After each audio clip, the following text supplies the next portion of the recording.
The Testaments of the 12 Patriarchs. The sons of Jacob the Patriarch.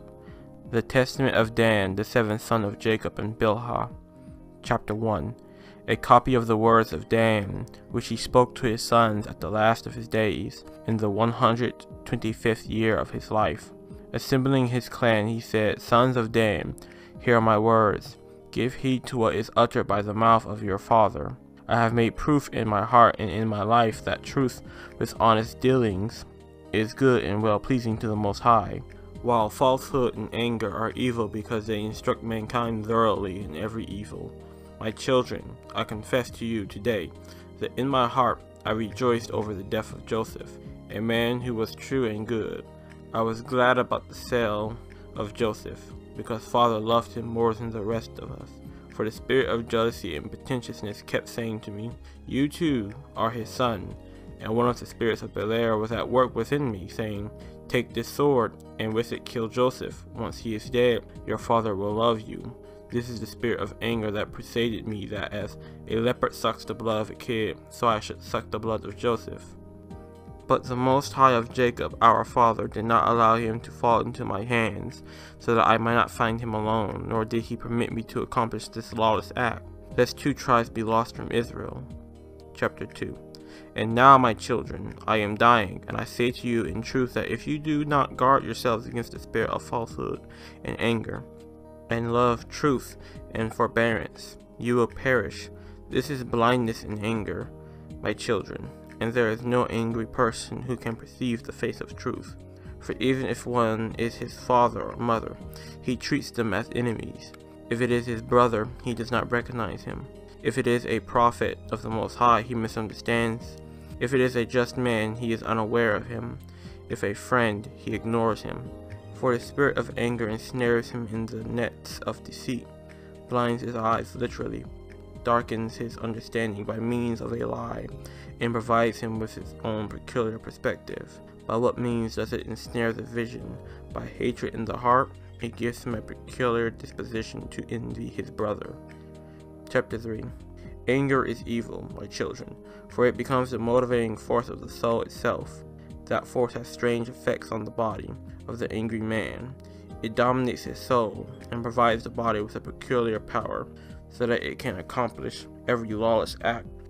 When the soul acts, it justifies whatever it does since it lacks discernment. So then whoever is angry, if he is a powerful person, has triple strength by reason of his anger. First, through the power and support of his subordinates. Second, through his wealth, by which he can win by persuasive acts and triumph in injustice. Third, he has the natural force of his own body, and through it he accomplishes evil. But if the angry one is a weak person, his strength is twice that of nature. For anger always supports such persons in their transgression. This spirit always moves with falsehood at the right hand of Satan, in order that such deeds may be done through savagery and deception. Chapter 4. Understand then the power of anger, that it is senseless. First it arouses by spoken word, then by action. It gives strength to the one who is aroused. By sharp losses it perturbs his mind, and thus arouses his soul with great anger. When anyone speaks against you, do not be moved to anger, and if anyone praises you as being kind, do not be elated, nor be carried away, neither by pleasure, nor by shame, for it is pleasant to hear, and thus it sharpens the mind to be sensitive to some provocation. And then when anyone is aroused by anger, it makes him suppose his self-esteem is justified. If you suffer a loss, if you undergo the destruction of anything, do not become alarmed, my children, because this spirit makes one desire what is transitory, in order that he might be made angry over what he is missing. If you lose something by your own action or otherwise, do not be sorrowful, for grief arouses anger as well as deceit. Anger and falsehood together are a double-edged evil, and work together to perturb the reason, and when the soul is continually perturbed, the Most High withdraws from it and Belair rules it. Chapter 5. Observe the Most High's commandments, then my children, and keep his law. Avoid wrath and hate lying, in order that the Most High may dwell among you, and Belair may flee from you. Each of you speak truth clearly to his neighbor, and not fall into pleasure and troublemaking. but be at peace, holding to the Most High of peace. Thus no conflict will overwhelm you. Throughout all your life, love the Most High, and one another with a true heart. For I know that in the last days you will defect from the Most High. You will be offended at Levi, and revolt against Judah, but you will not prevail over them. An angel of the Most High guides them both, because by them Israel shall stand. To the extent that you abandon the Most High, you will live by every evil deed, committing the revolting acts of the Gentiles, chasing after wives of lawless men, and you are motivated to all wickedness by the spirits of deceit among you. For I read in the book of Enoch the righteous that your prince is Satan, and that all the spirits of sexual promiscuity and of arrogance devote attention to the sons of Levi, in the attempt to observe them closely and cause them to commit sin before the Most High. My sons will draw close to Levi, will participate with them in all manner of sins, and with the sons of Judah they will share in greed, like lions snatching what belongs to others. Accordingly, you will be led off with them into captivity. There you will receive all the plagues of Egypt, and all the evils of the Gentiles.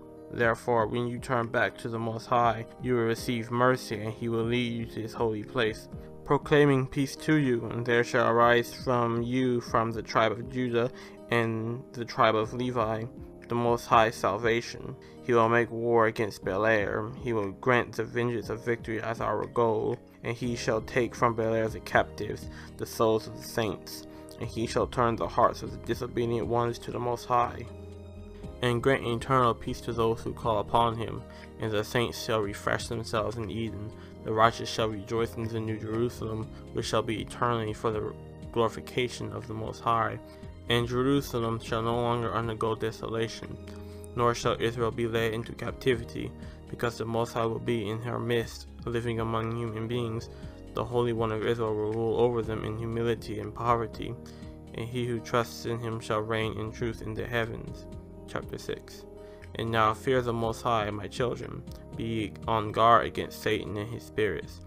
Draw near to the Most High and to the angel who intercedes for you, because he is the mediator between the Most High and men for the peace of Israel. He shall stand in opposition to the kingdom of the enemy. Therefore the enemy is eager to trip up all who call on the Most High, because he knows that on the day in which Israel trusts, the enemy's kingdom will be brought to an end. This angel of peace will strengthen Israel, so that it will not succumb to an evil destiny. But in Israel's period of lawlessness, it will be the Most High who will not depart from her, and therefore she will seek to do his will. For none of the angels is like him. His name shall be everywhere throughout Israel, and the Savior will be known among the nations. Keep yourselves from every evil work, my children, and cast aside anger and every lie. Love truth and patience. What you have heard from your father pass on to your children, so that the Father of nations may accept you. For he is true and patient, lowly and humble, exemplifying by his actions the law of the Most High.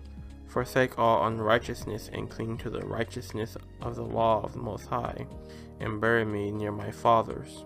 Chapter 7. When he had said this, he kissed them and slept an eternal sleep.